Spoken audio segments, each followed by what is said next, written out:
Le si utilisé dans cette phrase est une conjonction de subordination qui révèle l'ignorance de la femme face au don de Dieu. L'une des choses qui tue l'Église est l'ignorance. C'est pourquoi toute religion qui n'a pas Jésus comme fondement de la foi, cette religion finira en enfer. Sur cette terre, aucun enfant de Dieu ne peut dire qu'il n'a pas un don spirituel. Et puisque c'est Dieu qui est venu vers nous, c'est ce qu'on appelle le royaume de Dieu. C'est lorsque Dieu vient vers son peuple et on appelle cela le royaume de Dieu. Lorsque le peuple va vers Dieu à l'enlèvement, c'est ce qu'on appelle le royaume des cieux. Tu es appelé aussi à transmettre ces dons, c'est-à-dire à sauver les autres.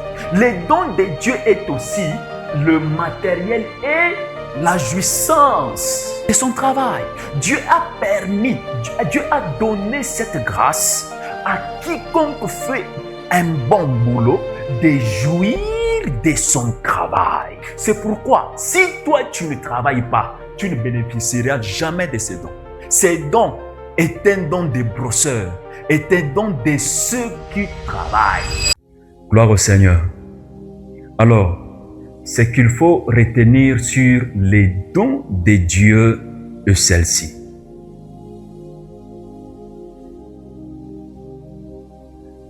Dans Jean chapitre 4, le 10e verset, la Bible nous dit, Jésus lui répondit, « Si tu connaissais les dons de Dieu et qui est celui qui te dit, donne-moi à boire, tu l'aurais toi-même demandé à boire et il t'aurait donné de l'eau vive. » Notez ceci. Jésus lui dit, si tu connaissais. Le si utilisé dans cette phrase est une conjonction de subordination qui révèle l'ignorance de la femme face au don de Dieu. Gloire au Seigneur. Notons ceci. À retenir. Malheureusement, cette réalité ici touche encore beaucoup de personnes aujourd'hui. Dieu leur a fait des dons, mais elles-mêmes ignorent qu'elles ont reçu un trésor. Malheureusement, plusieurs personnes sont câblées par cette réalité. La pensée ici que vous allez noter est celle-ci. Face à la femme samaritaine, Jésus lui dit, si tu connaissais les dons de Dieu. Autrement dit, Jésus avait compris que la femme avait l'ignorance sur les dons de Dieu. Elle n'en connaissait pas. L'une des choses qui tue l'Église est l'ignorance. C'est pourquoi Dieu a dit, mon peuple périt par faute de connaissance. S'il y a une chose qui égare le peuple de Dieu et qui tue les dons de plusieurs, c'est l'ignorance. Écoutez ceci. Un don ignoré reste dans l'ombre. Ouais. Un don qu'on ignore, qu'on ne prend pas connaissance qu'on l'a reçu de Dieu, ces dons ne travaillent jamais. Un don qui n'est pas reconnu ne peut jamais travailler. Le don que vous cherchez et que vous enviez chez l'autre est en vous. Mais le problème est que vous-même, vous ne connaissez pas que vous avez un trésor. Tu sais pourquoi tu envies les dons de l'autre? C'est les résultats. Si toi-même tu pouvais prendre conscience que tu as un bagage, que tu as reçu une grâce, mon frère, tu n'allais pas vivre comme tout le monde. Gloire au Seigneur. C'est pourquoi La personne qui identifie la grâce de Dieu qui est en lui, cette personne saura comment travailler pour que cette grâce grandisse.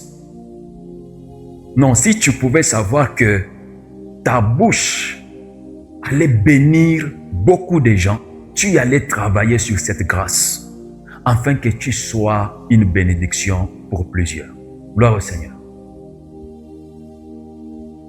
4 types de dons de Dieu. L'autre fois, nous avons parlé sur les dons de l'Éternel. Aujourd'hui, nous touchons le 2e type de dons qui est le don de Dieu. Et le don de Dieu est réparti en 4 types. Dans la Bible, le don de Dieu est réparti en 4 types. Ok? Premièrement, les dons de la personne de Jésus. Jean chapitre 4, le 10e verset. Que nous dit Jean chapitre 4, le verset 10?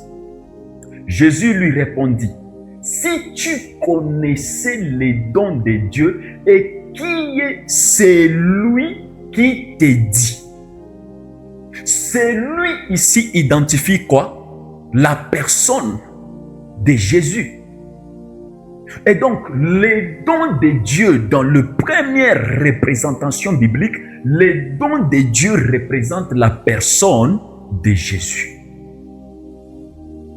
C'est pourquoi la Bible dit que Dieu a tant aimé le monde, il a fait quoi? Il a donné son Fils afin que quiconque croit ne périsse point, mais qu'il ait la vie éternelle. Dieu a donné. Pourquoi il a donné? Parce qu'il a aimé le monde. Et donc, toute personne qui reçoit Jésus reçoit directement les dons de Dieu. Parce que Dieu a donné. C'est pourquoi toute religion qui n'a pas Jésus comme fondement de la foi, cette religion finira en enfer. Et notez ceci, sur cette terre, aucun enfant de Dieu ne peut dire qu'il n'a pas un don spirituel. Aucun. Ouais. Il n'y a aucune personne, aucun enfant de Dieu qui peut se dire, moi, je n'ai aucun don spirituel. Parce que pour vous, le fait de recevoir Jésus, parce que si vous êtes enfant de Dieu, donc vous êtes passé par Jésus, vous l'avez d'abord reçu. Alors si directement vous avez reçu Jésus, autrement dit, vous avez reçu les dons de Dieu. Tu pensais que les dons, c'est seulement parler, rebobobo, chakaraba, et c'est seulement ça les dons? Non. Gloire au Seigneur. Nous allons sonder les Écritures. Gloire au Seigneur. Ouais.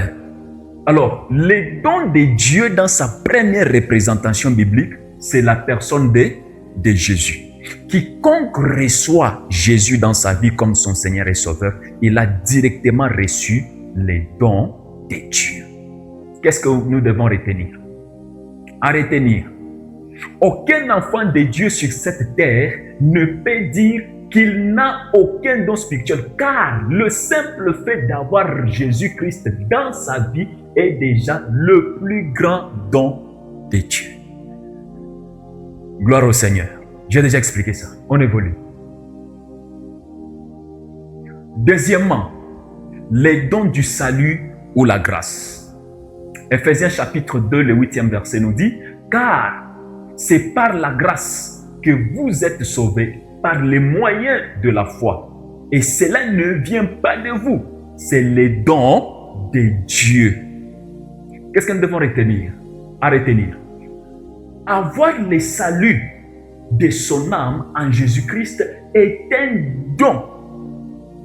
Gloire au Seigneur.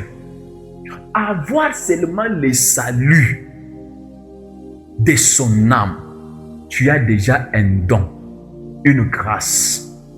Dans le deuxième types de dons de Dieu, nous retrouvons les dons du salut. Le salut de Dieu est un don.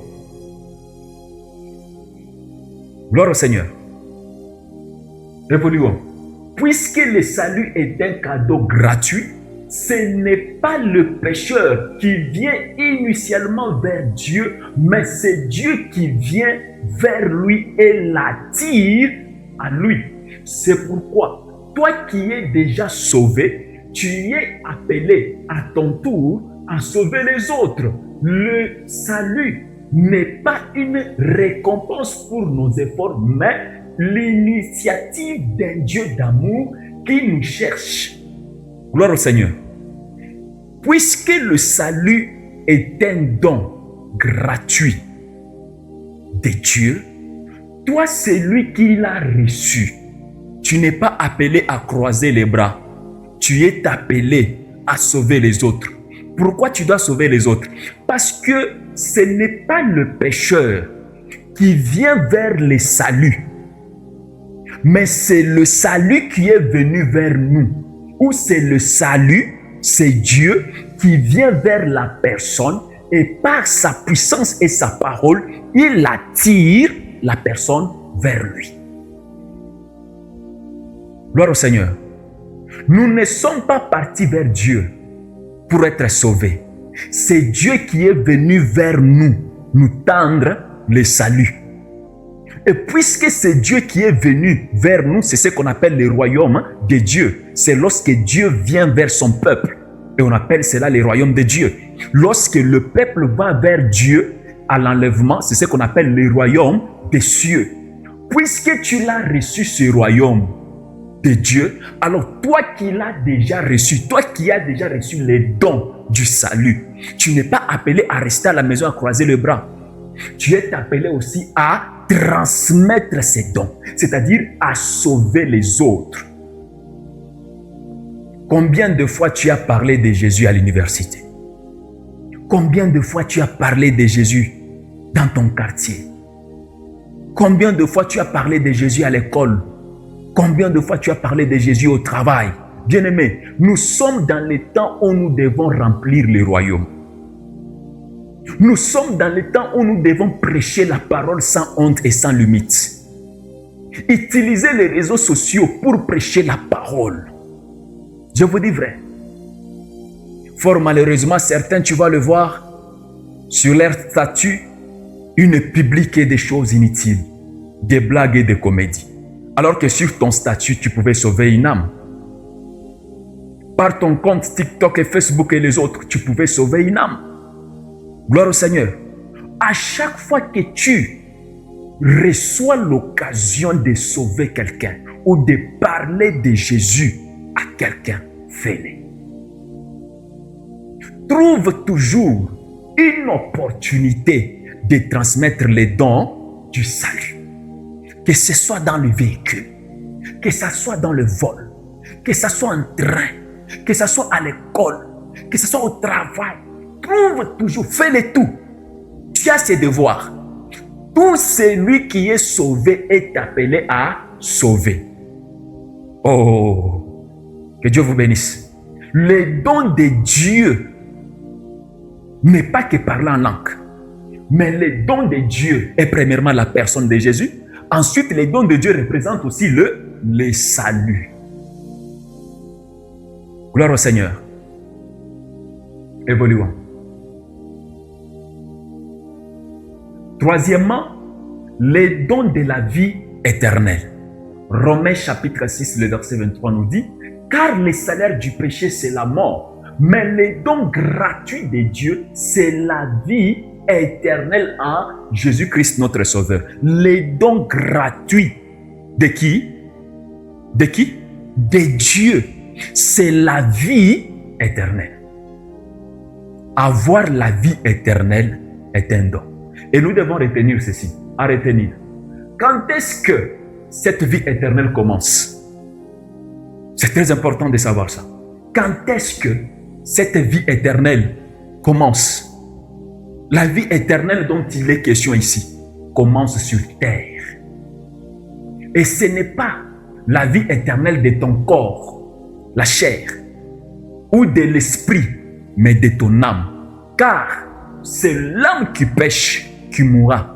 Alors le salut dont il est question, la vie éternelle également, concerne ton âme. C'est pourquoi tu dois noter ceci. La vie éternelle dont il est question ici, ce n'est pas la vie éternelle du corps, ni même de l'esprit, mais celle de l'âme. Gloire au Seigneur. Sois heureux de parler de Jésus à toute opportunité.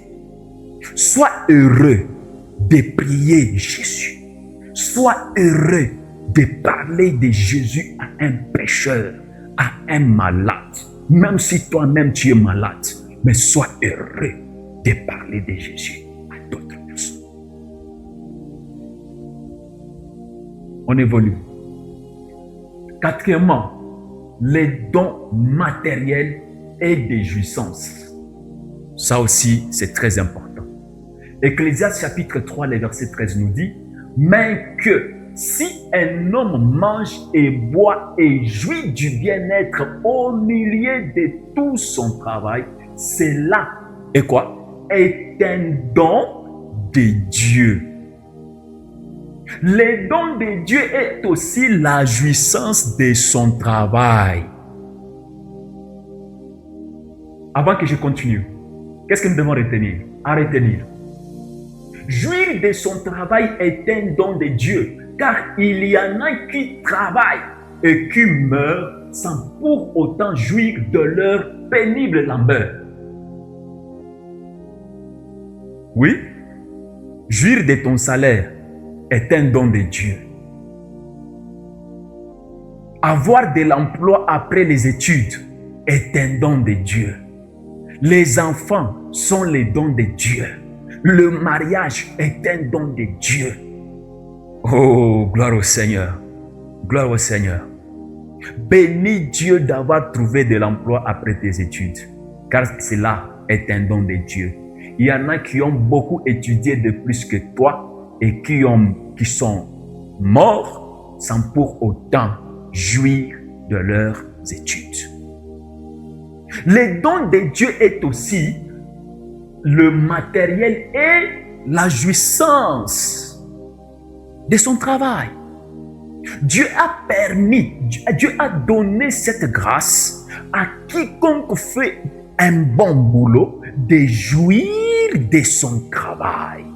C'est pourquoi, si toi tu ne travailles pas, tu ne bénéficieras jamais de ces dons. Ces dons est un don des brosseurs, est un don de ceux qui travaillent. Oui, gloire au Seigneur. Les dons des matériels et des jouissances. Mais que si un homme mange et boit, jouit du bien-être au milieu de tout son travail, c'est là un don de Dieu. Le don de Dieu est aussi la jouissance de son travail. C'est pourquoi, si tu travailles et tu ne jouis pas de ton travail, sache qu'il y a quelque chose qui ne va pas. Il y a quelque chose qui ne va pas. Dieu t'a déjà permis de travailler et de jouir de ton travail. Maintenant, si tu vis le contraire, vérifie bien quelque chose ne va pas. Comment tu peux travailler comme si tu ne travailles pas tous les années? Tous les années, tu vis que la même chose. Si c'est le crédit, c'est chaque année crédit. Non, quelque chose ne va pas. Alléluia. Gloire au Seigneur.